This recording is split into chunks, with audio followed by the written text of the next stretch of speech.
All right. We need to talk about Three Eye Atlas. Marcela Coronel is here with me, joining me today. Hello, Marcela. Hello, Michelle. Hello, everyone. Thank you for having me. I'm so delighted to be here. All right, wonderful. I'm so much looking forward to this. And Marcela, it was you who warmed me up to this interstellar object that is currently speeding through our solar system because I didn't really look into it before. And yeah, then you mentioned it, and my goodness, it's a fascinating topic to say the least because there's so much speculation going on, isn't Hmm. there? Yeah. So the narrative really covers the entire spectrum from it's just a rock passing through our solar system, all the way to it's a spaceship, and there are our star family is on the spaceship, and they have come to collect us, right? The narratives are all over the place, which is very Mhm. interesting. And I'm very excited that we're sitting down today to talk about it. And as students of the stars, as students of the heavenly writing, so to speak, we're mainly going to focus on the Three Eye Atlas phenomenon from an astrological perspective. And we can see the entire story, really, the mystery in the astrology of the past months. And so we're going to look at some charts today, but we're also going to take the entire context into account and look for signs and omens elsewhere, because for astrologers, there are no coincidences, I would say, right? Mhm. So, Absolutely. yeah, I think the cosmos is always speaking to us. And remember, Marcella, that I had asked you when we were talking about this before, I had asked you what comes to mind when you hear the name Three Eye Atlas. Do you remember? Do you remember what you said? Yeah, well, the first thing, before even looking at any chart, the 3A Atlas, which we don't know what it is as of today, it very mercurial to me. And I was thinking of number three, of course, as a very, very important number in terms of even if I go to the Hindu tradition, Vishnu, Shiva, Brahman, right? The tamas, sattva, rajas, which are the principles of, you know, when things get destroyed, when there's equilibrium, and then where things get stagnant and, the cycle. So that to me also like mercurial kind of thinking about it. The three is like the opening of the paths, very related to Mercury. And then when I thought about the eye, I'm like, it sounds like the eyes, like actual eyes. So yeah. Yes. Yeah. That's the other story, right? It's the Mhm. three eye because it's the third interstellar object that we noticed coming through our solar system, but also just the name three eyes, Mhm. right? And funnily enough, that sort of triggered a synchronicity because later that same evening, I opened a book, this book, John Mack's Passport to the Cosmos, really great book. Mm. And there was this paragraph, like immediately, immediately I was reading, and I'll just read it for you because it's so Mhm. crazy, actually. So it says, philosopher Ken Wilber, with his proclivity for useful but rather rigid categorizations, has defined three eyes of knowing: the eye of flesh, empiricism; the eye of Mhm. mind, rationalism; and the eye of contemplation, mysticism. Okay, so Wow. I read that the same night. I thought, okay, this must be a sign. So uh, we want to use our three eyes today, basically. We can talk about what Three Eye Atlas might be, and this has certainly been the main focus of most people studying the what, the Mhm. phenomenon itself, what it is.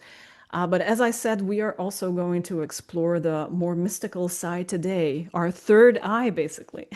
I love it. Yes. Yeah, because yeah, and I first wanted to ask you, Marcella, you're mainly interested in if I understand correctly, how this is perceived or how the human consciousness comes into play here. hmm Is that right? Aside from the actual object being there and maybe the implications that we can think will come about out of that, is also the omen. Like, what is the implication in the human consciousness, and also seeing it in action.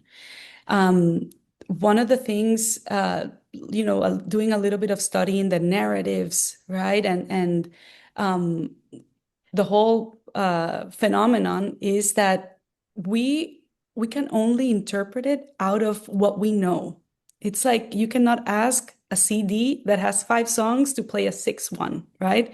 We can only perceive things from our content, and it's limited, right? We, use, I would say, like thought, or the human consciousness is built from our experiences, our knowledge, our memory, and anything that's new, we can only superimpose those things. So of course we're like, oh, well, we're in danger, or there's manipulation. Why aren't we seeing the pictures, or like what is being hid from us?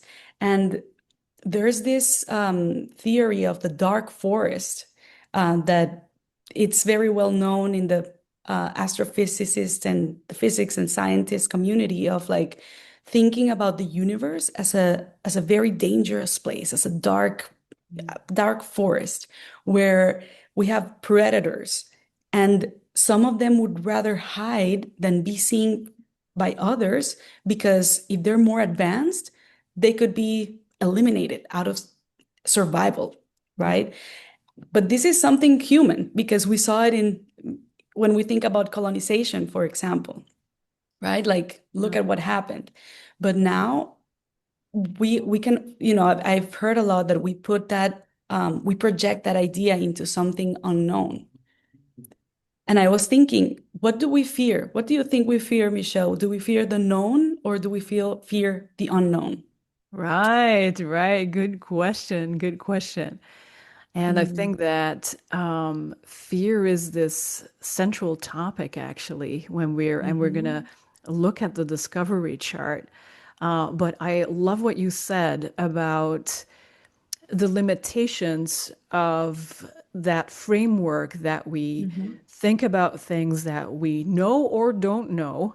It doesn't really matter. But the framework itself can actually keep us into like a mental prison or a state of fear, right? Depending mhm. on where you go within that framework. But yeah, so let's go straight to the discovery chart. Always important, the discovery chart. It's the first appearance of something in our awareness, in that human consciousness, from our place on Earth. And so exactly we're gonna stay there. We're gonna explore that. This appearance will tell us something about the nature of whatever it is that was born into our awareness as Three Eye Atlas came into visibility. Its physical, mental, spiritual nature, and also the stories, the narratives that are being created around this discovery. We can see that in the chart actually. So let me just share my screen. Here is our discovery chart. All right. This already says a lot, I believe. I took the time from the discovery image, which was at 5:15 a.m. Universal Time on July 1st, as seen by one of NASA's Atlas telescopes in Chile. So I know that there are other charts out there, but this is what I could find. I used the exact coordinates, and this official discovery picture happened to have the time on it. And I also double checked and found this time confirmed, so I'm going with this chart. And by the way, the word atlas itself stands for Asteroid Terrestrial Impact Last Alert System, which has already some fear embedded into it, right? It Wow. sounds also very urgent. And I think that this urgency is beautifully reflected in the Aries ascendant, right? Mhm. Yeah. So. I think the Aries ascendant is very fitting for several reasons. Hmm. Now, the first house and the rising sign should tell us something about the appearance of Three Eye Atlas. And it does because apparently, what do we call it? The spectroscopic observations indicate that the coma or the tail of Three-Eyed Atlas, it has a reddish color. I think it's changed color as well, but now it is assumed that it has a reddish color apparently. Hmm. And then we see Saturn and Neptune in Aries, suggesting that yes, there is a material object, an outsider coming from outside of our solar system, Saturn, while Hmm. Neptune definitely speaks to the mystery, the confusion of what this object is all about, I suppose. So together, Yeah. Saturn and yeah, Saturn and And to Neptune. pick up on that, the strangeness, the unknown, right, represented by that Saturn in the first house. When we usually think about comets, it's usually there's a composition of ice that, as it gets closer to the sun, there's a tail, the coma, right, that Yeah. it's separating from the sun. But in this case, the coma is actually towards the sun. So it's very strange. That's why we have not been able to call it or put the tag of what our concept of a comet.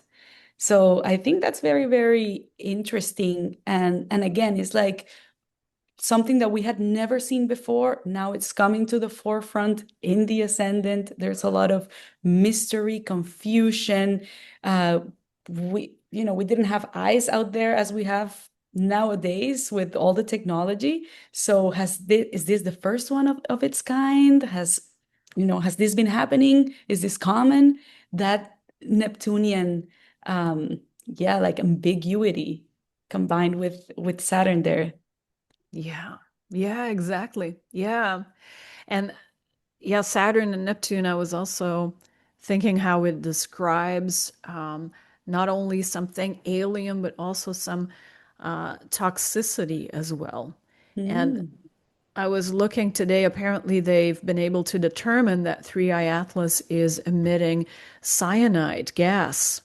So that's indeed very toxic, right? Lots of carbon dioxide as well. But yeah, the cyanide is very much Saturn, Neptune as well.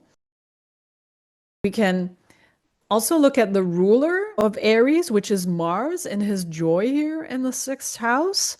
Mm. And I found that was fascinating in itself. Mars, brings some fear in this case with Saturn as his guest, some fear around things that are strange, things that we don't know. And Mars here is in his joy, representing oftentimes intrusions, trespassing. So there's basically an invasion of an entity or Mm. an object into our solar system. And funnily enough, Three Eye Atlas also made its closest approach to Mars just recently, right? And here it is with the moon sitting exactly on the south node or the descending node. That's also a place of darkness, unclarity. Maybe something is missing here or something is being let go of, literally or metaphorically. Mm. Yeah, so Right. yeah. Yeah, the moon can also symbolize the people, right? The community. So also letting go of or the need to let go with that south node of everything that we knew that existed out in the cosmos. Like now we're seeing there's a whole realm of things that we don't know that could be out there. I love that. I love that because, yeah, exactly. Virgo is also a sign that likes categories, right? It's Mercury's Oh, sign, lists everything and into lists and categories. equations and the what you said, the spectroscope, and we have the colors based on the elements that, that we're able to capture. So we know we have it all figured out, and then suddenly we don't. Yeah, that's right. Right? Yeah, We there don't. are categories out the window basically with that south node, right? The moon also Hmm. representing images. It's a reflecting body. It's reflective of the sun's light. And we see the moon show up in different shapes and sizes in the sky. And so I think of the moon associated with imagery and Mm. photography, images of all kind, and we don't have them. And what we get to see, that is mysterious and strange, and we cannot put it into a category. We cannot label it like Virgo wants to do. Uh, Hmm. so, yeah. I guess in Virgo, it's also a sign that deconstructs through Mercury. It gives a sense of three-eye Atlas maybe being a piece also that belongs to something or belong to something larger. It's a Mm. double-bodied sign though, so there's a double nature that comes into play. Oh yeah, that maybe is what you said about the tail being in the yeah, in seeming to be in the wrong position there in relation to the Hmm. sun. So that's a double nature, right? And I think it changed, or there is now this nebula before it as well. So yeah, we're not Hmm. sure what we're looking at. Very moon And south node. right. And with Mars, now I just thought of direction because the sun, I mean, imagine the planets, the massive, bodies that we have, and even comets and things that have come inside of our solar system are affected by the gravity of the sun. We're we're, turning around the sun. That's what planets are doing. So there's this massive power, and it seems like the 3A Atlas has its own direction. It's not affected by the gravity of the sun. The comma is not getting bigger when it gets closer to the sun. Right. It also has been going through the ecliptic line, which is very, very, in terms of statistics, I mean, very uncommon that a body interstellar would come so close to the line of the planets. It's like 9 degrees or 6 degrees apart, something like that, or five. So looking at that Mars also with, its own direction, its own purpose, its own movement, very, very fitting. And well, I have to look at Mercury. It gives me a lot of mercurial vibes, being there, ruled by it. And, in Leo, something that's unique, something, that has its own authenticity, that very, very unique Mercury, doing an opposition to Pluto. Going back to the narratives and everything that we've heard, all the manipulation from the media, from scientists. I mean, we don't know really what's going on, but I think that it's beautifully, exposed by that opposition as well. Yes, yes, yes, great points. And yeah, coming back to that ecliptic plane, yeah, I thought the Mhm. inclination or something was only 5 degrees. Five Really degrees. strange, yes. Uh, really strange. That is very, very rare. Um, I'm also thinking of the discovery being made in the lunar month that started with the conjunction of the sun and moon on Jupiter in this month, Hmm. right? And Wow. Jupiter is exalted in Cancer. This is where Jupiter's imagination is highlighted. And Jupiter is, of course, an explorer, and he symbolizes great interest in whatever is exotic, but it's also a planet of excess and exaggeration.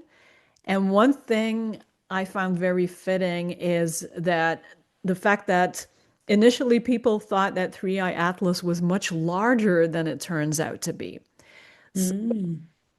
because there is this reflective dust, it makes the nucleus appear brighter and larger than it actually is. So they thought it was like the diameter was about 20 kilometers at first, and now it turns out to be probably less than five. this is a Mm, good example of Jupiter's exaltation, right? It's a kind of inflation appearing bigger than it really is.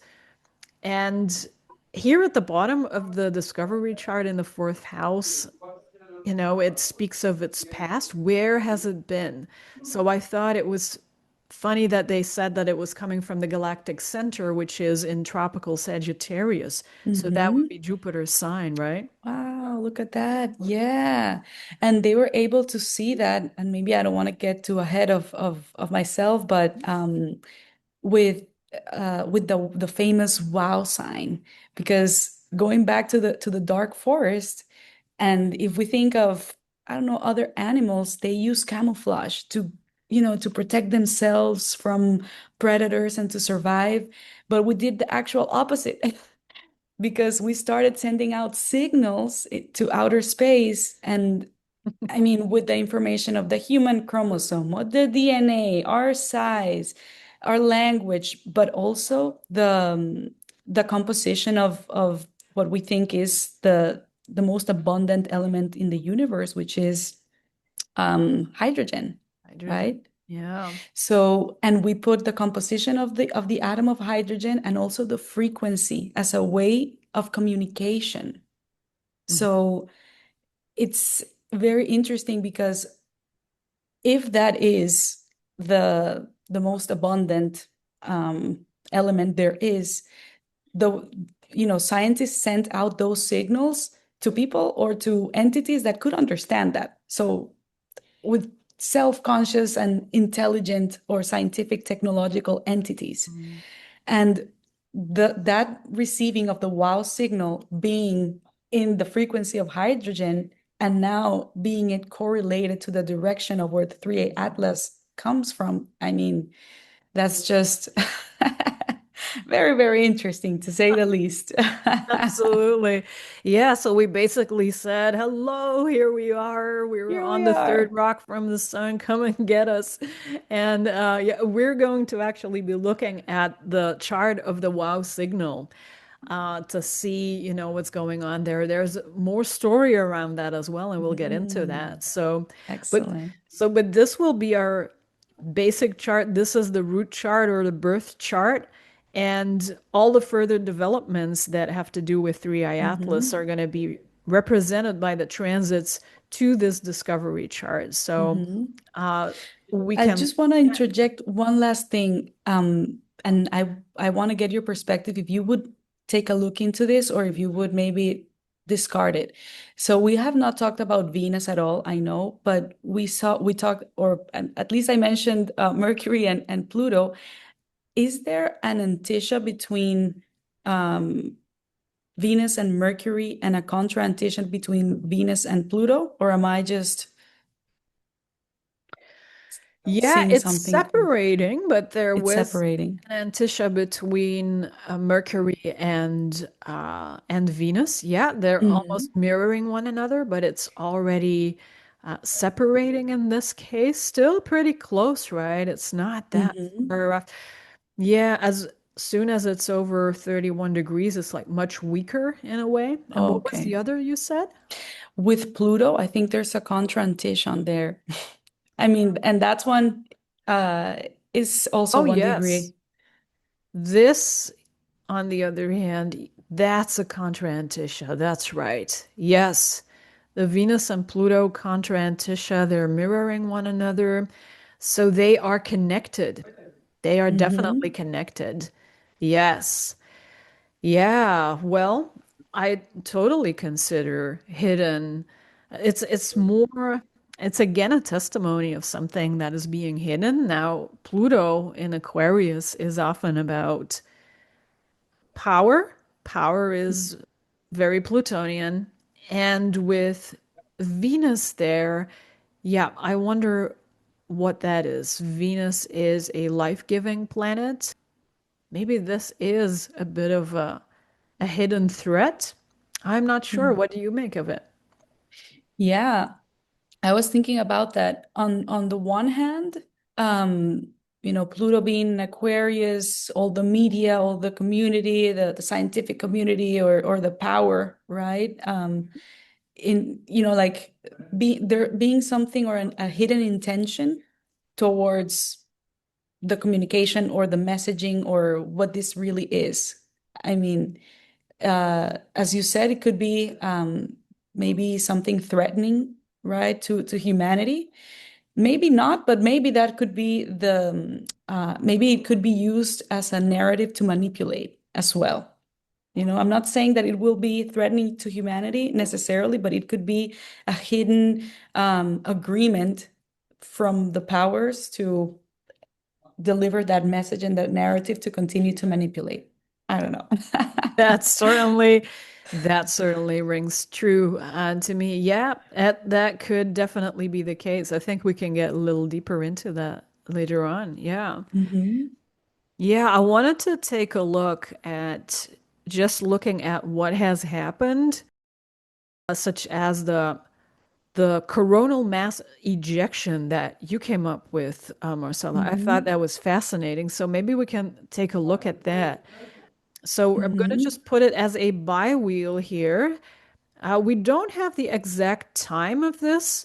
So it was around, I think that that the actual ejection happened on the 19th, but then it took several days to get there, to get to Three Eye Atlas. So on the 24th, going into the 25th of September, we Hmm. had Three Eye Atlas was actually receiving this incredible mass of, it was a solar blast of charged plasma and magnetic fields. Hmm. So maybe we can, I thought that Yeah. this was interesting because look at where the sun is in this chart Huh. in the transit. Absolutely. And it's almost like I at least I never thought of maybe symbolically, yes, that the planets and the sun and the moon, they have communication between each other in a symbolic way. And also physically, right? We know the gravitational forces, but having an unknown, a stranger coming into our realm and or to the solar system, and then the sun actually reaching out to it, like directly, like how is it possible that the sun ejected matter, plasma, and an electromagnetic field to an unknown object, and it actually reaches it? So it almost feels like, consciousness, the sun, we symbolize as the divine, the heart, the purest form of consciousness, not necessarily human consciousness, but beyond that, Yeah. um, reaching out, bringing what's unknown to the conscious realm or to awareness, initiating or inviting this new realm, new field, or the unknown. Um, and we also heard from Dave's live stream that he said something very interesting or cool, like when our body has the immune system intervene when there's a parasite or something that's out, like our immune system immediately works and try to combat it. So it felt almost like the sun was trying to do something like that, but it seems like the 3 Atlas didn't change, wasn't affected by the sun or by that coronal mass ejection. Yeah. Yeah, so in terms of symbolically and how we can bring it, or how I like to think of it is, okay, um, how does this interaction between consciousness will develop in our existence, right? Now that we've had first contact. Yes, yes. It was literally first contact, and that is really amazing. And so it's spirit reaching out, touching, hey, what is this intruder here, basically? Mm. Yeah, we both watched Dan Waits's excellent live stream, Dan Waits of the World Astrology Report. And when I heard that, I was like, oh, yeah, this is so, what a great interpretation of that, that it's like the solar system's immune system. Mm. We can actually see here with the sun in Libra, where the sun has his fall. in Libra. It's like Libra is also where, it's Venus ruled. So permeated a little bit. It's like there is more absorption there. Venus is debilitated. Venus is fallen as well. So the sun is fallen, ruled by a fallen planet at that moment, Wow. reaching out from the seventh house of the enemy, basically, and opposing the first house planets of Three Eye Atlas. So this is definitely this reaching out, and this the contact with the stranger, basically, right? This is our Hmm. sun fallen, intruded. So Yeah, fascinating. no, Yeah. absolutely. Even Venus ruling that sun, being debilitated, passing over Mars, which is also like um symbolizing the 3A Atlas, Yes. right? But there, I mean, Venus again debilitated, but activating this contact, this communication. That's Yeah. yeah, that's right. Yeah, wonderful. Yeah. Yes, and that was really interesting since, if this could have destroyed Three Eye Atlas actually, but it didn't, It didn't. which fueled even more speculations, of course, about Three Eye Atlas being much denser than typical comets, and so everybody was wondering about that. And it happened, and yet I couldn't find it in the Wikipedia page on Three Eye Atlas. So the plot thickens, basically. And there's so Hmm. much more thickening of the plot that I want to share today. Such as, for example, I'm going to go over to the next chart. I think this is it. Yes, this here is the chart of the government shutdown. So Hmm. I thought that was really interesting that we cannot get any images. So we're going back to the moon being so close in the discovery chart to the south node, and the fact that we cannot seem to get any decent images of Three Eye Atlas, despite all the billions of tax money all over the world spent on expensive technology and telescopes Hmm. and probes around and on Mars, etc. And then just when Three Eye Atlas happens to come closer to Mars, guess what? The US government shuts down, and consequently, also NASA, which was then unable to provide the footage that every astronomer in the world was waiting for. Hmm. And even to this day, as we are recording this on the 11th, we still have almost nothing, right? We have like very Yeah. fuzzy pictures, things found by amateur astronomers. So, Moon conjunct South Node. Here is the chart of the shutdown just a couple of days prior to a Three Eye Atlas flying over Mars, basically. Yeah. And you would think that scientists in NASA would be, if the government shuts down and we don't have budget for 1, 2 weeks, I don't know, but we've been waiting for this for our entire existence. This is what we've been studying for. How come? Also, if maybe they would have had it in real time, like, oh, this is the moment right now, it's about to cross, we're about to take some pictures. Imagine all the views that would have happened and all their negotiating power, even with the government, to get them more budget for more exploration. So Yeah. there's a lot of things that make no sense. I'm attributing that to that, again, Venus over it, the South Node ruling that sun. I mean, almost what we mentioned before. Um, and then I don't know if you would consider, in the birth chart where we discovered Saturn was right there visible at but now it had moved into the 12th house. Yes. So, that strangeness or that unknown again being hidden. Now it's no longer visible in the ascendant anymore. That's right. That's right. Yeah. And also yeah, exactly, that hidden Saturn in the 12th house where things happen that are secretive, hidden for us in general. And that Saturn is the ruler of the moon now in the 10th house of the government.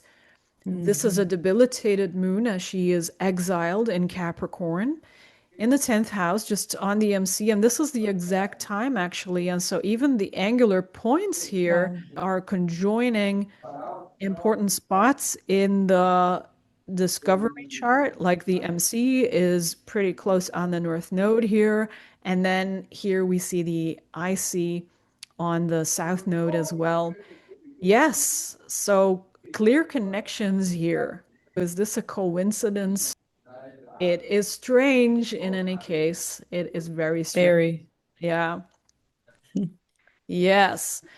All right. And it doesn't look like we're going to find out. Seems like it's still gonna be a mystery. Yes, that's right. Now, I want to say, and maybe let me stop my screen share for a moment. I want to say something about Avi Loeb, because Mm. it's pretty spectacular that a respected astrophysicist like Avi Loeb would come up with a story about Three Eye Atlas being an alien spacecraft, right? Now, I'm a very skeptical person, believe it or not. Yes, even as an astrologer. But my absurdity radar got tickled a little bit when I saw this photo of him show up. So please bear with me. I'm going to just show the photo for a moment. Here it is. This is the photo. Um, Hmm. yeah, because Avi Loeb has got his hands around planet Earth and he's got that very characteristic smile on his face that we see on all of his photos. And I think that names are always important because they can be omens or specific signatures that hold energy. And the name Avi Loeb spoke to me. So I looked it up, and etymologically, now Avi is his nickname. His first name is Abraham, but instead the name Avi is used everywhere, which is like it's like aviation originates Hmm. from the Latin word avis. It means bird, and lobe means lion, bird Wow. and lion. Now, guess who in ancient times was depicted as a winged lion? Oh. Nurgal. So in Mesopotamian mythology, Nurgal was the god of war, death, and destruction, and was sometimes depicted like this. I'm gonna share my screen, okay? This kind of blew my mind. And yes, we're as astrologers, as an astrologer, I look at the context of things, right? So this really is included for me, like looking up names. So Mhm. this is one depiction of Nurgle. You'll see him show up in several types of imagery, but here having the lion's body and the wings, the bird's wings, this is Nurgle. Nurgle was this fearsome deity, and this fits the narrative that Avi Loeb is putting out there because he thought that this could be dangerous, that this might be a spaceship, even though he said, yeah, it's probably not, but it could be an alien spacecraft. So he wrote about this on July 16th.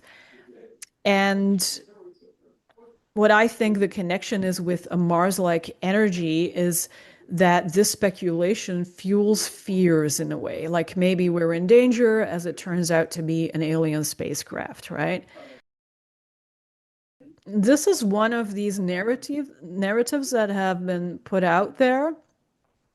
And I Mhm. landed into this rabbit hole actually because of you, Marcella, because when you mentioned that the wow signal was there, this is what Avi Loeb based himself on, his theory on, right? It was the wow signal that came from that same direction, he said, Mhm. as this potential spacecraft, right? So, but Mhm. there is a Mars connection because I'm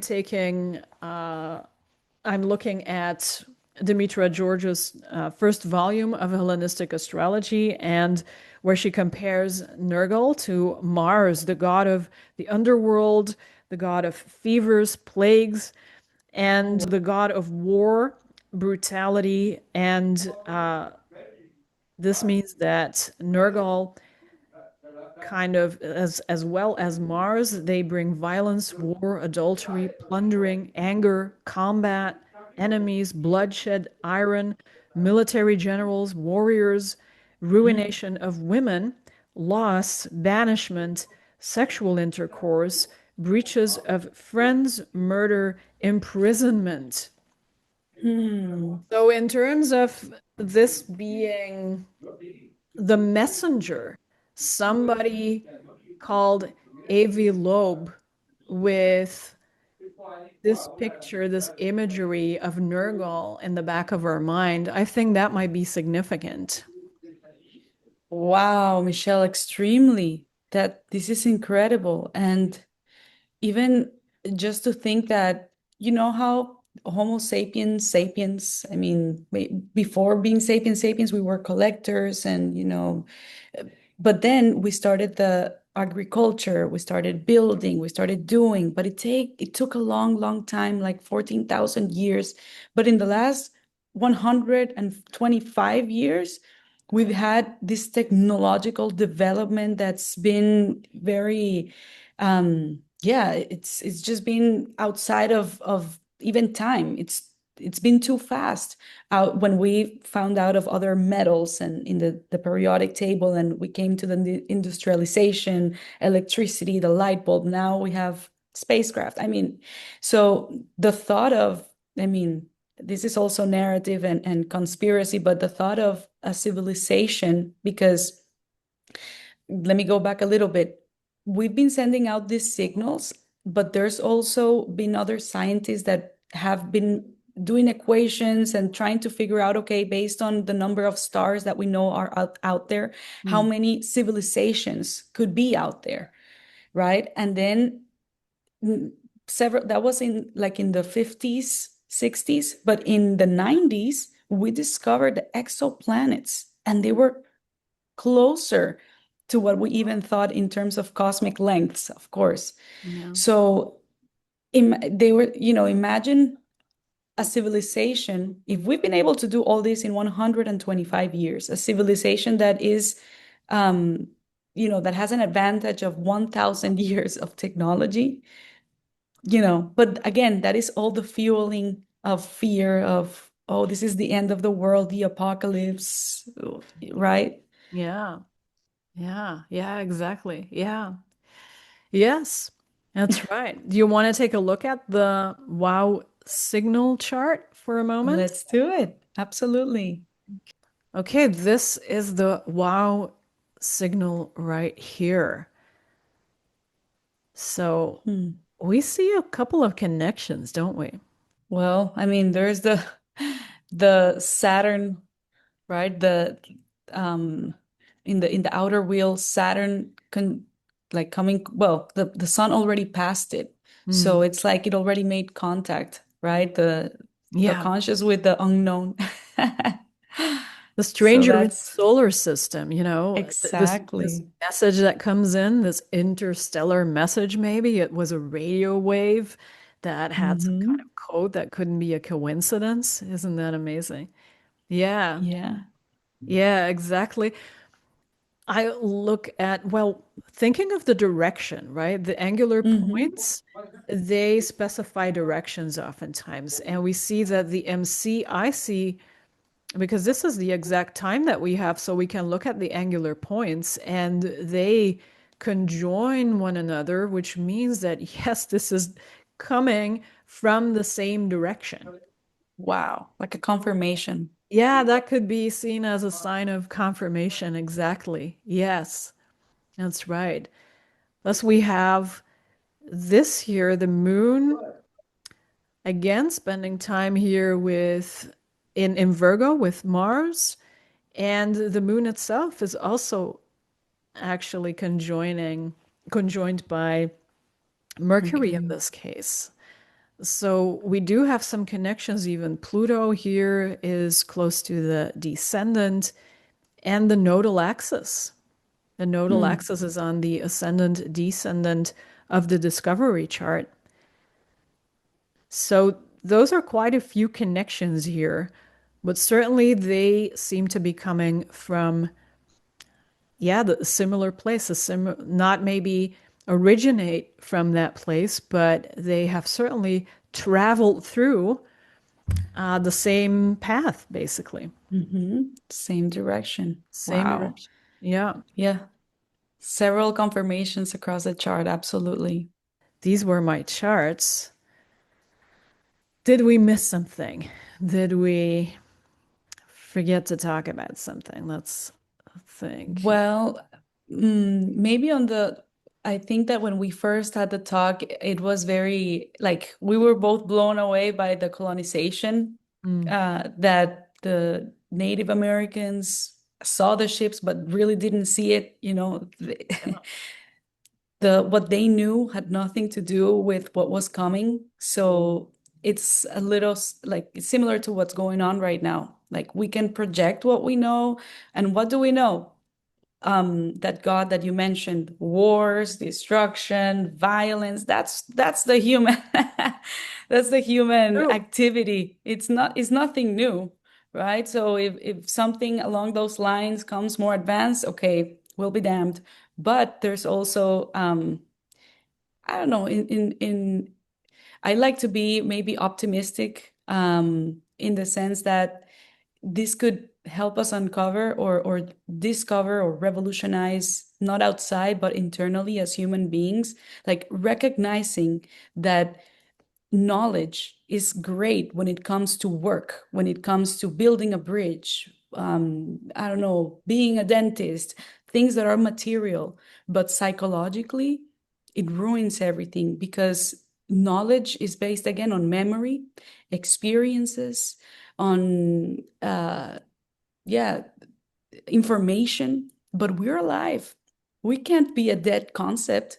If we are, then we fight against each other because we think that we're concepts. Concepts are limited, and there's always going to be friction between, you know, uh, how can this uh, uh, figure have communication with this figure? They're totally different. Always gonna fight, never gonna come to a consensus or a sharing. But the realization that what animates Michelle, what animates Marcela, Andres, Santiago, Kevin is the same consciousness, Yeah. then I think that anything that comes, we can take it as an adventure. Yes. and we can live every day passionately, and not killing each other, not fighting against each other, just from ideas and concepts. We can think different things, but at the end, the beauty is to connect, to share, to talk, to be with one another. Mm, I love that. We're returning to Venus, actually, that you mentioned in the beginning. Oh, look at that. We overlooked Yeah. Venus. Yeah. And it's true. And it's the message of Mars also that I'm thinking of, because the other side of the coin of fear, Mars's Mhm. coin, has fear on the one side, and then you have to overcome that and have courage, courage to explore, to pioneer, to do things differently, to find solutions to problems, and Mhm. not being led by fear, and that decisions do not come from fear, but from a better place where you're Mhm. looking forward to making things better, to making this place into a better place, to make improvements. That is also Mars, and certainly in Virgo, where we know that things can be better. We know that things can be improved with the Mars in Virgo and the moon there, giving shape to something new. And so this is also the message, right? And Yeah, there are going it's to be very a interesting. yeah, Go going ahead. to be a lot of narratives. There are going to be a lot of stories around this, and more stories coming up as there are more events coming. We had the close encounter with Mars, then it's going to move behind the sun, basically, on Mm-hmm. October 29th. It's going to reach its perihelion, so the closest distance to the sun. Then Mm-hmm. we will have a meeting with Venus actually on November 3rd. So, yeah, and Yeah. then we will be near as we can be to Three Eye Atlas on December 19th, actually. Mm. And then it's Wow. Jupiter. As a Next year. conclusion, it will be Jupiter in March of next year, March 16th. So we're Wow. going to revisit this, and I bet we're going to have more stories, more narratives, but it's a Mm-hmm. challenge. It's as if Mars is challenging us, like, think of things differently. Yeah, and I would even add that when I think of Virgo, I imagine someone trying to follow the process, tag, put names, categorize things, and all of a sudden, all of our categories are not working because they're limited. It's not that they're wrong or bad; it's because that's the nature of knowledge. If not, we would not discover new things, and that can fuel in the fear with Mars, but also Mars, the other side of the coin is the courage. So the what are we afraid of ultimately? I would think, in my opinion, is the fear of death, the Mm, fear to stop existing. But death, I mean, physically, I would say, and maybe this is going to be a little outside of the box, I don't know, but it doesn't really exist because the body becomes food for the other animals, and energy never stops. It transforms. But the death is psychological, mm, right? mm. If you think about, maybe I go out and I have an accident, and then all of a sudden my memory is erased. I forget everything, right? I have a memory loss. Then who am I? I was all the information in there, Mhm. right? So realizing that yes, we have this information, but we suffer because we are attached or identified to this concept, psychologically speaking. Because again, if I'm a doctor, I need to have the knowledge, and I know that a doctor for the heart is different than the doctor for the brain. It's important, but I mean psychologically. Yeah. That's what, so dying, or having the courage to die every day psychologically to what we know, to really be alive and not so mechanic and automated, but like experience things as they are. I think there's a blessing there. That's just perfect. I think you're speaking the Mercury-Pluto opposition. Mercury and Leo in the discovery chart in the fifth house is very creative, right? Mm. And opposing Pluto, there's a transformative quality to it as well. Oh. As you are speaking, I thought of that opposition. It's like that is asking for a breakthrough. That is asking for courage in order Mm. to be able to create something new. Yeah, that's beautiful. I think this Oh. is a nice happy end. Yeah. Yeah. Yes, I love it. Thank you Yeah. so much, Michelle. And Thank you. yeah, I hope that this brings this new light to us as humanity, so we can move forward but live more passionate lives. Yes. All for it. Whatever we're doing, right? Knowing that what we know is limited, so not entering in fights with one another about that, but instead being there for each other. And and I mean being there for each other, first we need to be there for ourselves. We need to have that relationship with ourselves, and then I think there could be relationship with other people. But yeah, I don't want to extend it more. um This is beautiful. This is just a beautiful message. And I can't thank you enough, Marcela, to join me today. It's been wonderful. And I'm so happy that you warmed me up for this Three Eye Atlas. I really enjoyed it.